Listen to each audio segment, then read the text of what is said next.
ko'zlarini artdi, tashqariga chiqdik.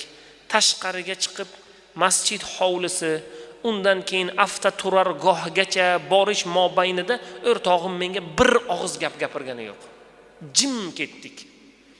Mashinaga o'tirganimizda u menga qarata aytdi: "Ey do'stim, men seni do'st, haqiqiy ma'noda do'st deb bilgan edim.